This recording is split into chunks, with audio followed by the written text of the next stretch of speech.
Perkenalkan, nama saya Makfira Aulia Makmur dengan NIM 2004045020006. Kelas A, Prodi Bimbingan dan Konseling.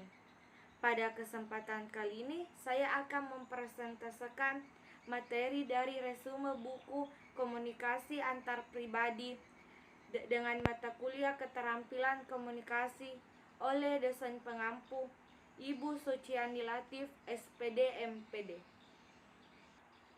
Materi pertama, bab 1, pendahuluan.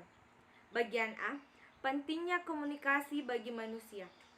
Menurut Supratniknya 1995 menjelaskan bahwa komunikasi antar pribadi sangat penting bagi kebahagiaan hidup kita. Sedangkan menurut Johnson 1981 menjelaskan bahwa terdapat beberapa peranan yang disumbangkan oleh komunikasi antar pribadi dalam rangka menciptakan kebahagiaan hidup manusia. Setiap manusia membutuhkan dan senantiasa berusaha membuka serta menjalin komunikasi atau hubungan dengan sesamanya. Dalam hubungan tersebut terjadilah proses sosial yang memungkinkan terjadinya interaksi dan komunikasi. Komunikasi antar pribadi dalam rangka menciptakan kebahagiaan hidup manusia. Bagian B, keterampilan dasar berkomunikasi. Yang pertama, kita harus mampu saling memahami. Secara rinci, kemampuan ini adalah sikap percaya, pembukaan diri, keinsafan diri, dan penerimaan diri. Bagian kedua, kita harus mampu mengomunikasikan pikiran dan perasaan kita secara tepat dan jelas. Bagian ketiga, kita harus mampu saling menerima dan saling memberikan dukungan atau saling menolong.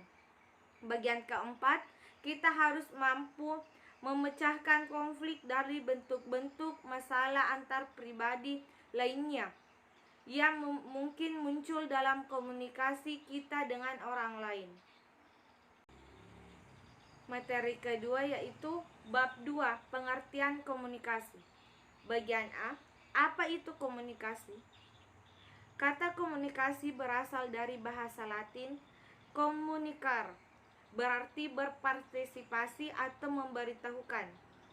De Vito 2009 mengatakan bahwa komunikasi merupakan tingkah laku satu orang atau lebih yang terkait dengan proses mengirim dan menerima pesan. Bagian B, proses komunikasi. Pesan itu disampaikan dari sumber atau pengirim ke penerima. Pesan itu dikodekan atau diubah ke dalam bentuk simbolik dan diteruskan melalui sejumlah medium atau saluran ke penerima yang menerjemahkan ulang atau decoding pesan yang dimulai oleh pengirim. Bagian C, arah komunikasi. Yang pertama, komunikasi ke bawah tidak harus merupakan kontak lisan atau tatap muka. Bila manajemen mengirim surat ke rumah karyawan untuk memberitahukan mereka mengenai kebijakan cuti sakit yang baru dari organisasi. Bagian kedua, komunikasi ke atas mengalir ke tingkat lebih tinggi dalam kelompok suatu organisasi. Komunikasi ini digunakan untuk memberikan umpan balik ke atasan, menginformasikan mereka mengenai kemajuan kesesaran. Bagian D, komunikasi satu arah dan dua arah. Bagian pertama, komunikasi satu arah yaitu situasi komunikasi di mana pengirim tidak memiliki kesepakatan untuk mengetahui bagaimana penerima telah mendefinisikan pesannya. Bagian kedua, komunikasi dua arah berlangsung apabila pengirim cuma leluasa mendapatkan umpan balik tentang cara penerima menangkap sebuah pesan yang telah dikirimkannya.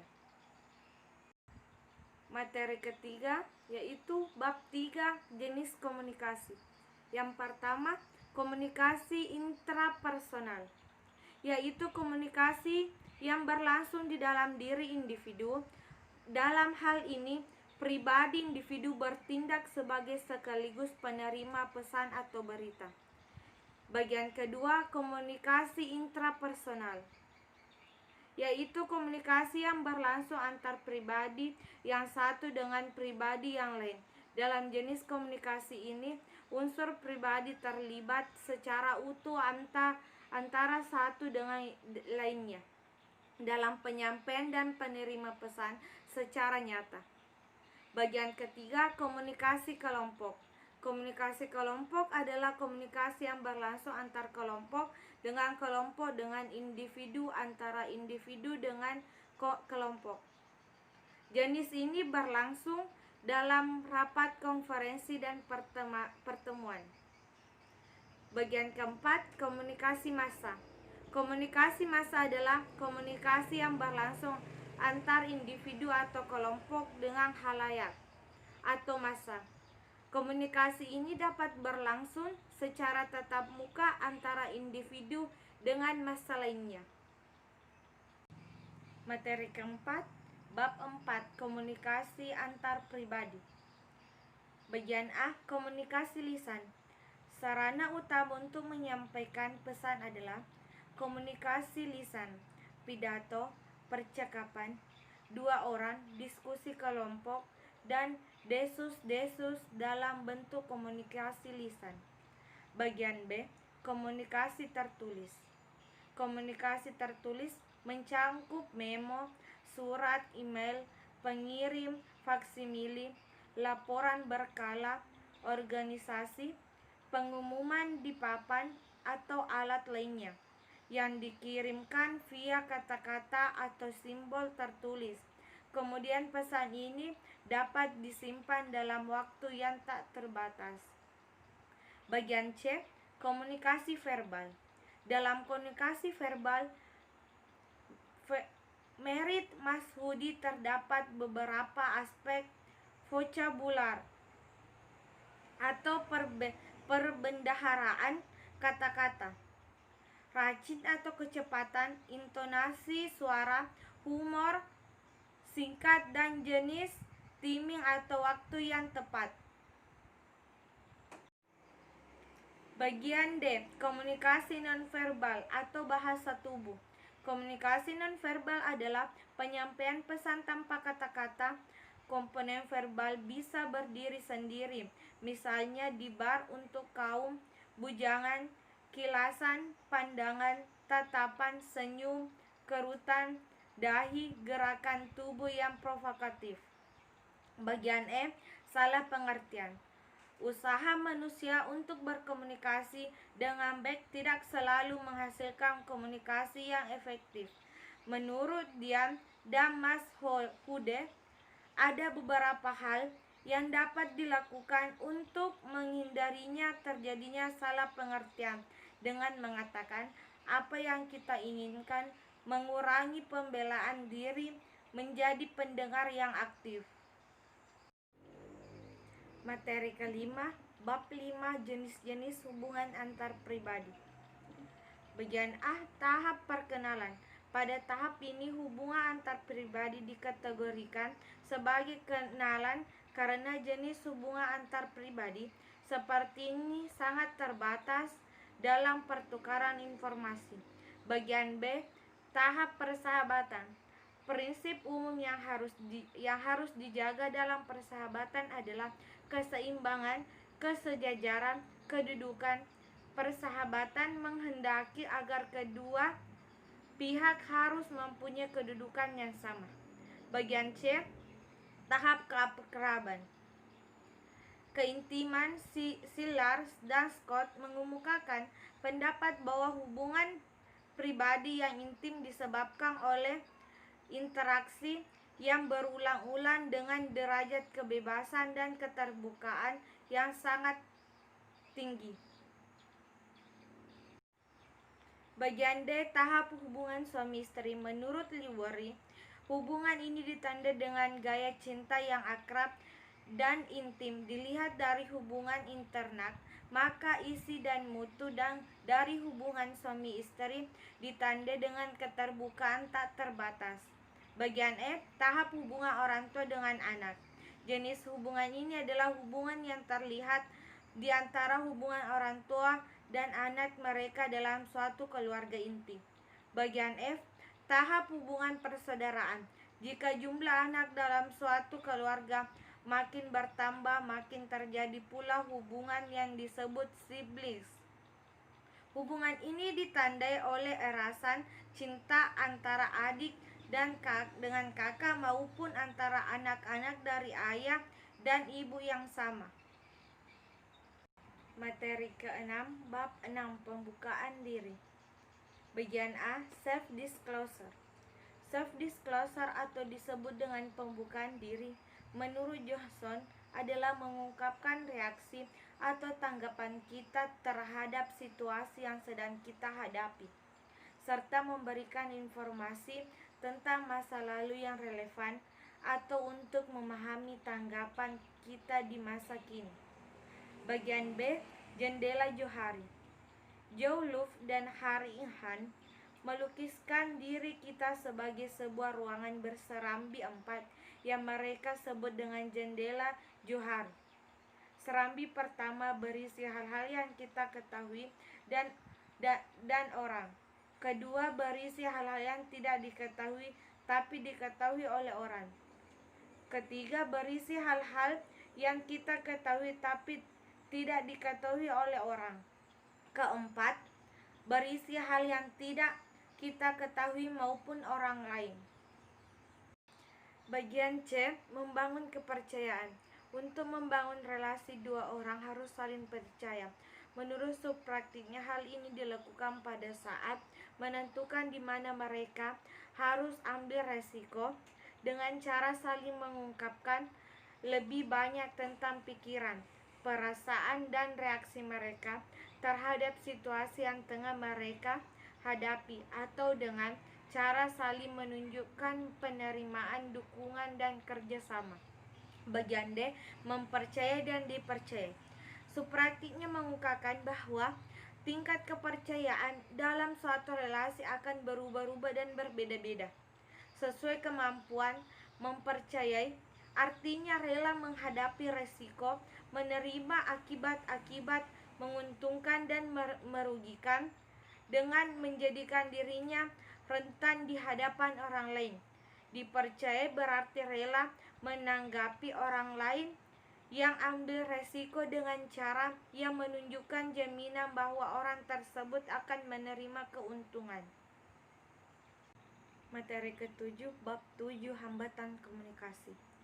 Stephen secara rinci mengemukakan sejumlah hambatan dapat mengganggu komunikasi efektif, yaitu 1. Pertama, penyaringan.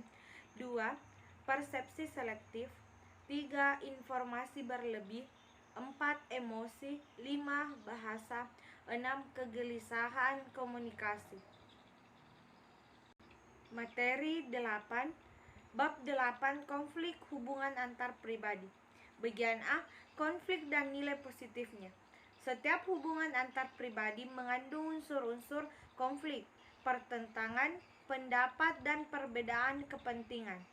Menurut subpraktiknya, yang dimaksud konflik adalah situasi di mana tindakan salah satu pihak berakibat menghalangi, menghambat, atau mengganggu pihak lain. Beberapa contoh manfaat positifnya. 1. Konflik dapat menjadikan kita sadar bahwa ada persoalan yang perlu dipecahkan dalam hubungan kita dengan orang lain. Bagian 2, konflik dapat menyadarkan kita untuk melakukan perubahan-perubahan dalam diri kita. Bagian ketiga, konflik dapat menumbuhkan dorongan dalam diri kita untuk memecahkan persoalan yang selama ini tidak jelas kita sadari atau kita biarkan tidak muncul ke permukaan. Bagian 4, konflik dapat menjadikan kehidupan lebih menarik. Bagian kelima, perbedaan pendapat dapat membimbing ke arah tercapainya keputusan bersama yang lebih matang dan bermutu. Bagian 6, konflik dapat menghilangkan ketegangan kecil yang sering kita alami dalam hubungan dengan seseorang. Bagian B, strategi dalam menghadapi konflik. Setiap orang memiliki strategi masing-masing dalam mengelola konflik. Johnson mengungkapkan bahwa terdapat 5 gaya dalam mengelola konflik. 1. Gaya kura-kura. Kura-kura lebih senang menarik diri sembunyi di balik tempurung badannya untuk menghindari konflik. Mereka cenderung menghindari dari konflik-konflik pokok, soal maupun dari orang yang dapat menimbulkan konflik. 2. Gaya ikan hiu. Ikan hiu senang menaklukkan lawan dengan memaksanya menerima solusi konflik yang ia sodorkan. Baginya tercapainya tujuan pribadi adalah yang utama. Bagian 3. Gaya kancil. Seorang kancil sangat mengutamakan hubungan dan kurang mementingkan tujuan pribadinya. Ia ingin diterima dan disukai oleh binatang lain. Berkeyakinan bahwa konflik harus dihindari. 4. Gaya rubah. Rubah senang mencari kompromi. Baginya baik tercapainya tujuan-tujuan pribadi maupun hubungan baik dengan pihak lain sama-sama cukup penting. 5. Gaya burung hantu. Burung hantu sangat mengutamakan tujuan-tujuan pribadinya sekaligus hubungan dengan pihak lain. Baginya konflik merupakan masalah yang harus dicari pemecahannya, dan pemecahan itu harus sejalan dengan tujuan pribadinya maupun tujuan pribadi lawannya. Itulah materi yang sempat saya sampaikan. Semoga bermanfaat bagi kita semua. Bila ada kesalahan, mohon dimaafkan. Wassalamualaikum warahmatullahi wabarakatuh.